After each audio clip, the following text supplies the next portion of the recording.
I hated group projects in school. There was always that one person who was the slacker and they just didn't help. And then there was always another person who wanted to take over and do the entire project their way without genuinely wanting input from me and others in the group. I just always preferred working solo because I knew that I would get the work done well and that those school group projects never really taught me the benefits of true collaboration. But as I learn more in business, I see how true collaboration and partnership can really help me to do less in my business and lead to massive growth. I always say you can't be the one wearing all the hats in your business and the only one doing if you truly want a sustainable, long lasting business, and partnering is one way to help you do just that. I am Shanice Miller, and welcome to my podcast, Do Less. Yes, that's right, do less. It used to be cool to work 60 hours a week, but the world has gotten smarter and realized why spend more time to make the same or less money. I help small business owners build systems and processes to help them scale and find more time for themselves and their families. I'm going to provide you the best practices and all the tools and tips to scale your business. Welcome to my show. Today, I'm bringing Diane on the show to share her experience with partnering in business.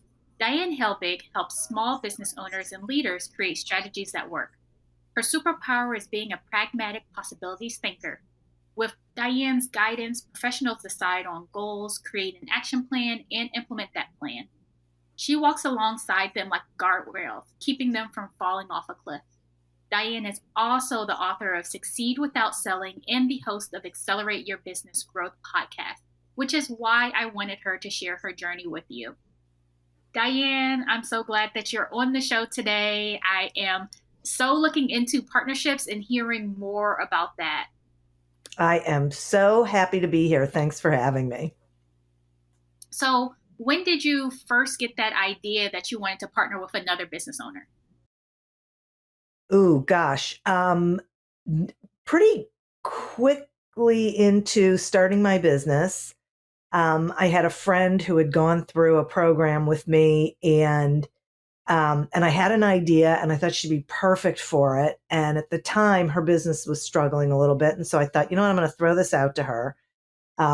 And so I did. And it was for us to create a separate coaching business for franchisees, but pitch it to franchisors. So about selling, she was an incredible salesperson but had gone into coaching like I had. So we sat down and talked about it, came up with everything, put an operating agreement together so that, everything was good. And it was great. I mean, we knew what each other's strengths were. So, and so we were really good with whatever it was, that person taking on that role. It didn't end up working because we got ourselves caught up with a franchise and let them take us in a direction we probably shouldn't have gone in. And she has since gone off to do great things as well. But that was the first time I had considered partnering, and it was a pretty good experience. Okay, so you said that you knew that she had some special skills. Would you be willing to tell us what were those special skills that you saw that you could help out with, and what were the skills that she would be really good at that made you want to be here in the first place? Yep. So I am a real detail-oriented person, logical thinker, right? And she's a very creative thinker. Oh, so just like two things. They always talk about the integrator and the creative, or the business owner, the owner and the owner operator. So yes. You wanted to both of those forces together. Yes, exactly. Yeah. So I would handle like the financial side of things. She was really great at coming up with the programs we were going to do. And I think she even created our logo, and, she had all of that. And I was more of the structure systems sort of person.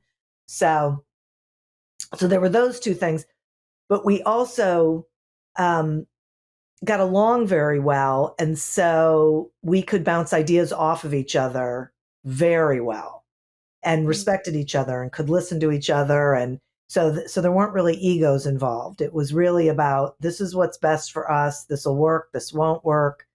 Let's hear these ideas kind of thing. And when we went to visit with our prospects, we traveled well together. We planned how we were going to have these meetings and conversations well together. It was really, and we listened differently. So we would leave a meeting and we would debrief. And I would hear things she did not hear, and she would hear things that I hadn't heard. And it was really, it was great. And I take a lot of notes, and she just sits in the moment. So it was great. I know exactly what you're talking about because I am that same person. And I've experienced the same thing where I would leave a meeting and someone who I came with heard something completely different than I did. And that's like to me, that's how amazing it is to have different strengths than someone else. And Yes, that was one of like the biggest things that for partnering, when you have that strength and someone else isn't as strong in that place, instead of focusing on your weaknesses, trying to enhance those, you're sitting there really saying, oh my gosh, like this person's strong. I'll put you in that position. I'll go in this position. What right. was it about your business when you were first starting off that you said, let me partner? What was it specifically? So I believed that, how do I want to say this politely? The franchisors were not training their new franchisees to be successful at sales. Mm. So, and sales was a big part of my business, sales training and coaching. And I think because I had watched franchisees engage in trying to sell and really struggling with it. And so I thought, this is something we could bring to the franchisor where they would just add it into the franchise fee and we would go and do a real deep sales training for their salespeople or for their owners before they actually went into the field. And then we could do regional things following up and things like that. And I reached out to Shan because she had been such a successful salesperson and and successful in sales management. And Mm. so I knew she understood what works in selling just like I did. We had the Did you same. know her as a long-term friend beforehand, or how did y'all meet each other initially? I'd known her for about a year. We took the same coaching certification course, and we were partnered. So they buddied everyone up, and she and I were buddies.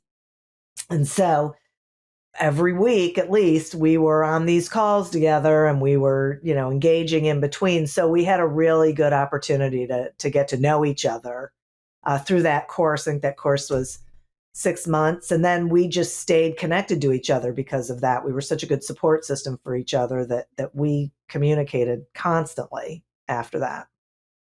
Okay, so yeah, so you built that bond with her. You were really starting to get to know her, see, okay, these things might work as us having partners because I see where she's really strong and maybe I don't really want to do those tasks.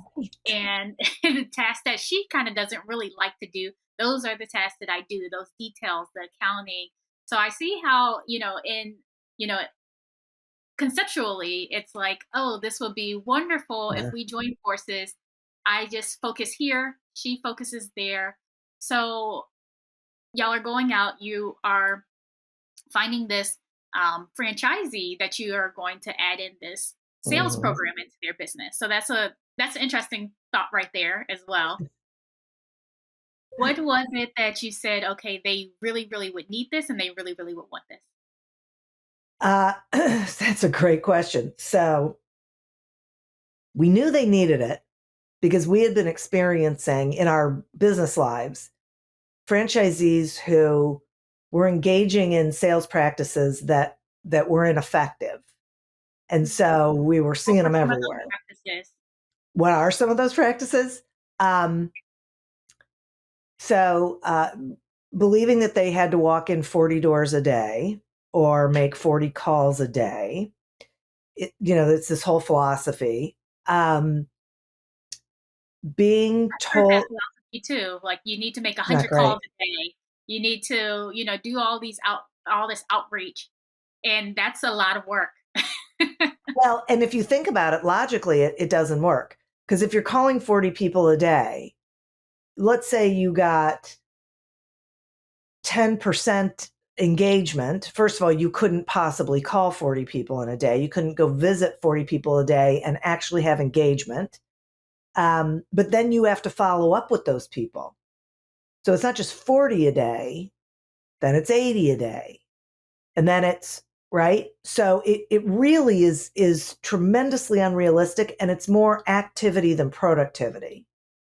So it's crazy. And then they get to this place where there's a certain desperation that comes into play because they know, they have to pay their franchise fee regardless of whether they are bringing in revenue or not.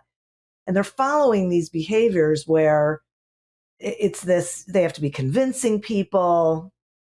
You can't convince people to buy what you have to sell. It was just all of these old time, I will say, sales tactics that I'm not really sure were effective back in the day, but really aren't effective now.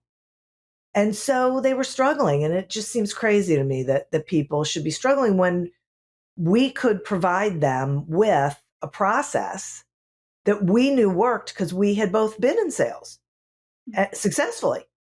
So, and what we were thinking is it's better for the franchisor when their franchisees are successful. So it isn't good for them to keep bringing in franchisees and having them fail, right? It's not I good for the think you say the brand. same in your business too. It's better for your clients to have successful. All of us want our clients to be super successful and Right. not for them to fail because their Right. success is our success. Yes. Right. And so it's a whole reputation management thing. It's a whole, okay, you can't keep bringing, that's not how they're going to make money. Like no one's going to succeed in that situation. So we thought, you know, if we bring it all the way back to the beginning and we say, let's get them set off on the right foot.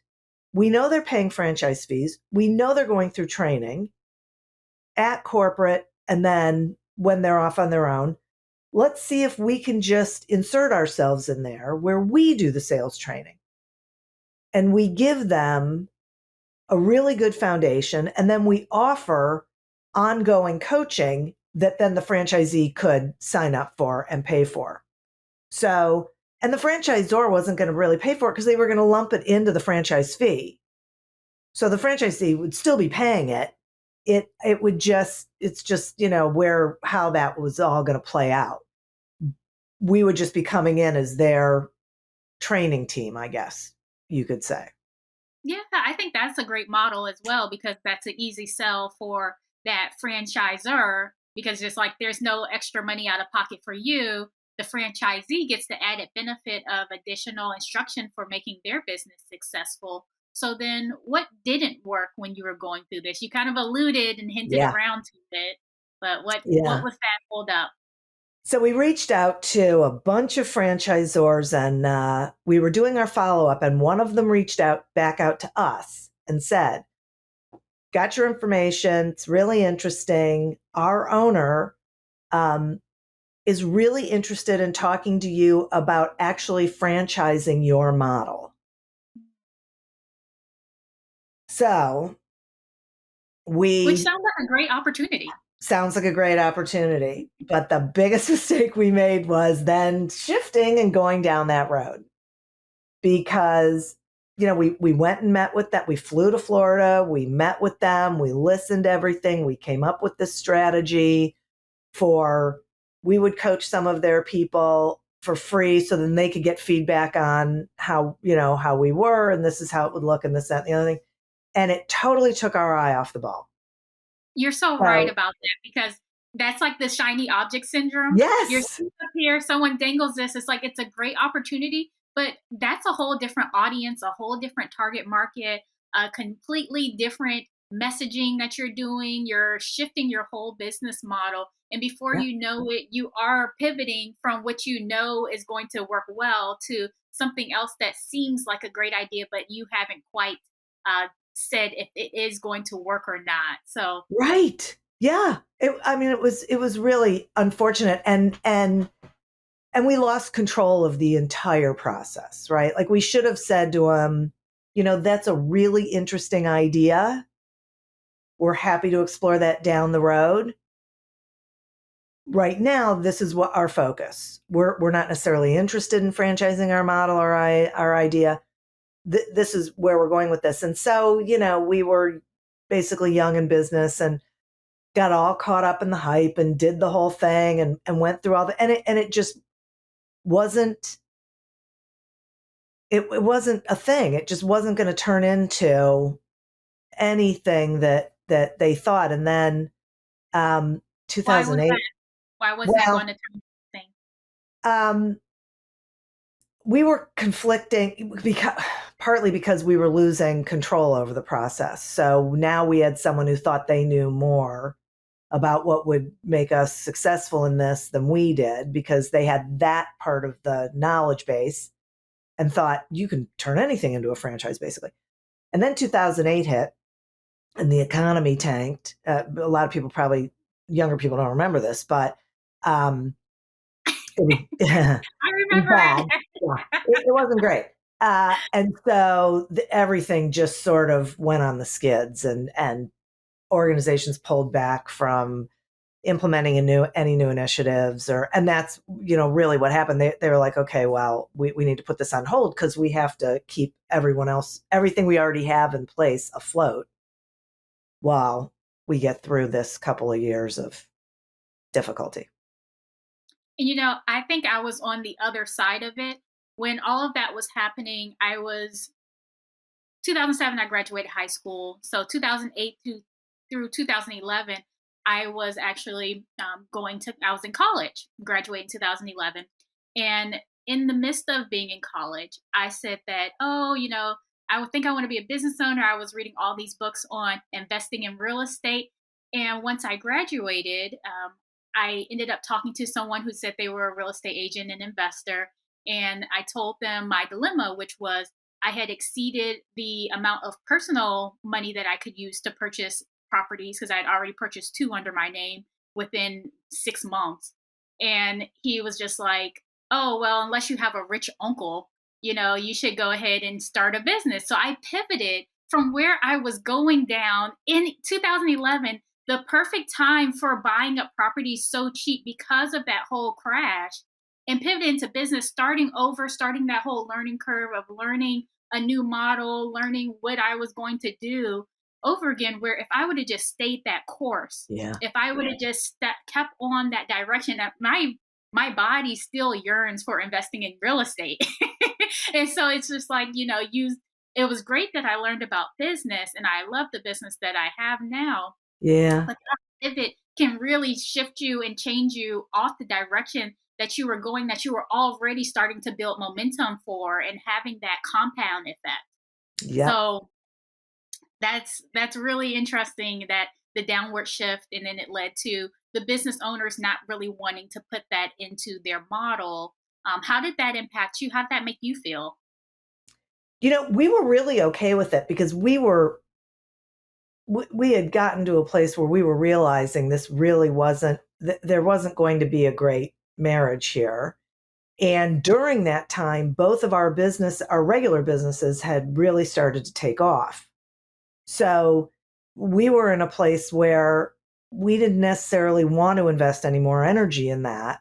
And so that ended up being a good thing. That was okay, that it just dissolved and she went her way and I mean, we're still friends, we're still good friends. We just took our regular